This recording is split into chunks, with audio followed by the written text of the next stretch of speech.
Bonjour à tous, c'est Claire. J'espère que vous allez tous bien. Je suis bien contente de vous retrouver aujourd'hui dans cette nouvelle vidéo où je partage avec vous comment je fais les pommes pilées. C'est un plat que j'aime beaucoup. Il est très facile à réaliser. Il est fait à base de pommes de terre, de haricots noirs, d'huile rouge. Mais pour la recette ici, je rajoute les oignons pour plus de goût. Je vous en dis pas plus et je vous laisse regarder la vidéo juste après le générique.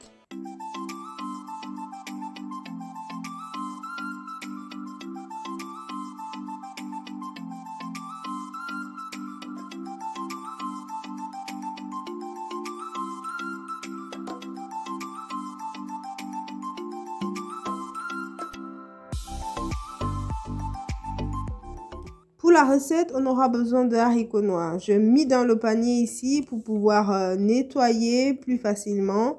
Et par la suite, je vais les laver. Je vais tremper. J'ai laissé toute la nuit, donc j'ai laissé environ 8 heures de temps.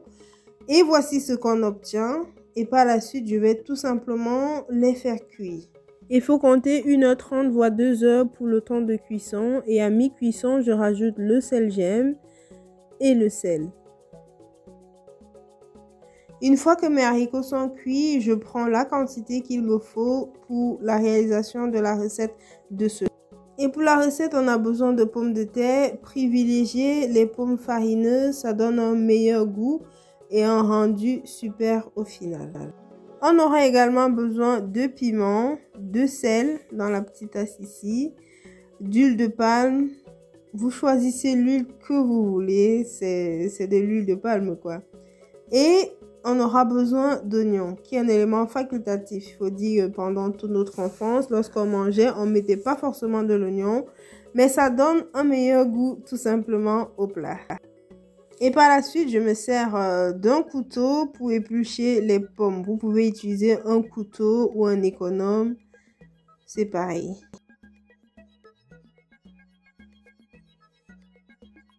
Découpez ensuite les pommes en deux ou en 3 ou plus, c'est juste pour avoir des petits morceaux qui cuiront beaucoup plus vite.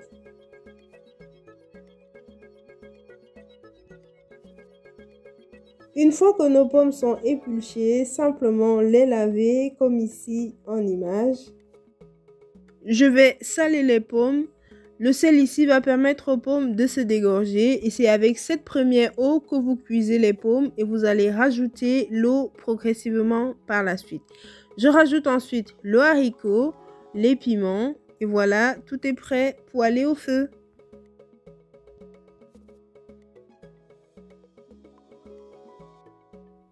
Voilà, j'ai laissé quelques minutes au feu. J'ai pas encore rajouté de l'eau.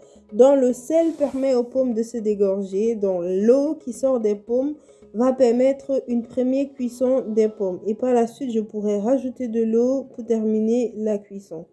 Comme ici.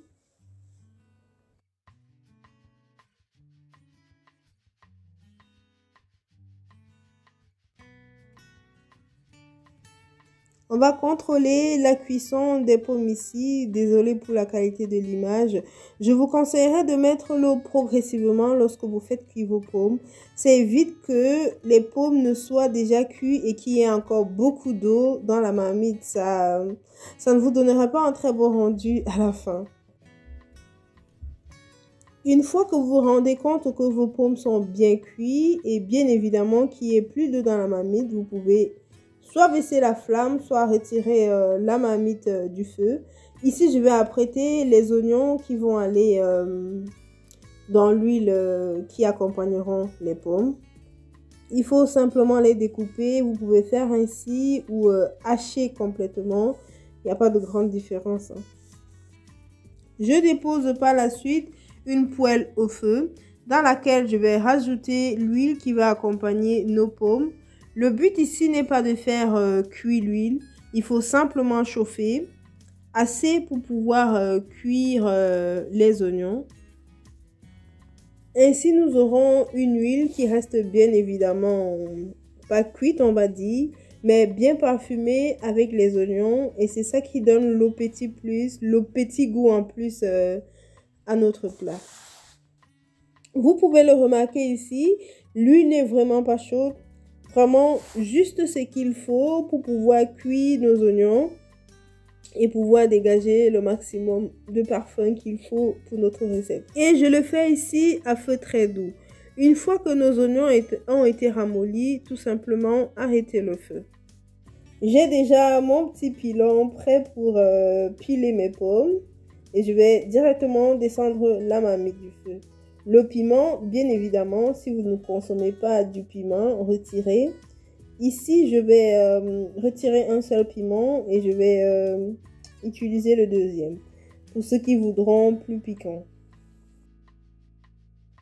Et je vais me servir du pilon pour simplement bien écraser les pommes, on va dire, et mélanger avec le haricot directement, comme vous pouvez voir ici en image. Et lorsque je dois garder une partie, qu'on ne mange pas tout de suite, je préfère souvent le faire sans rajouter l'huile, surtout si ça va au congélateur. Vu que l'huile c'est du gras, avec le congélateur, au moment de retirer, c'est pas souvent trop ça. Donc je préfère garder sans rajouter l'huile et au moment de manger, je retirerai et je rajouterai simplement l'huile. Et l'huile avec les oignons qu'on avait apprêtés tantôt, on va simplement renverser dans la marmite. Ici, j'avais complètement oublié que je devais retirer une partie, donc j'ai mis beaucoup d'huile. Mais ce n'était vraiment pas de trop, donc ça devrait aller. Et si par exemple, je ne devais pas retirer une quantité sans rajouter l'huile, j'aurais pu mettre l'huile directement au début avant de commencer à piler mes pommes.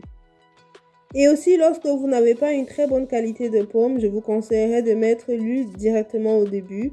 Comme ça vous évite de devoir piler pendant trop longtemps. Ça pourrait donner un rendu plutôt mou à vos pommes que plutôt onctueux, comme vous pouvez voir ici en image. Et vous pouvez voir de vous-même comment c'est onctueux. Enfin, il fallait goûter après pour savoir, mais je vous dis quand même que c'était hyper onctueux, très moelleux en bouche. Tout ce qu'on aime lorsqu'on mange les pommes pilées en fait. Notre plat est prêt, donc on peut directement servir. Lorsque vous avez terminé la cuisson de votre plat, ou lorsque vous servez même d'ailleurs, ne couvrez pas complètement la marmite ou votre plat lorsque le repas est encore chaud. Parce qu'il faut laisser la vapeur s'évaporer, sinon vos pommes vont se ramollir. Vous auriez une texture plutôt molle ou pâteuse. Ça a toujours été comme ça, je ne sais pas vous expliquer pourquoi. Mais certainement les mélanges chimiques qui se font entre l'huile et l'amidon. Mais voilà, je ne sais pas plus que ça, j'ai pas fait des recherches dessus non plus. Il était prévu que je filme pour vous montrer, mais j'ai complètement oublié. N'est que maintenant que je pose ma voix sur la vidéo que je me rends compte que j'ai zappé cette partie. On tire tout doucement vers la fin de la vidéo. Je vous dis merci d'avoir regardé jusqu'ici. Je vous invite à vous abonner à la chaîne si ce n'est pas encore fait, à activer la cloche de notification pour ne manquer aucune de nos vidéos, à savoir que nous publions au moins 2 vidéos par semaine. Je vous dis à très bientôt dans une nouvelle vidéo et d'ici là, portez-vous très bien.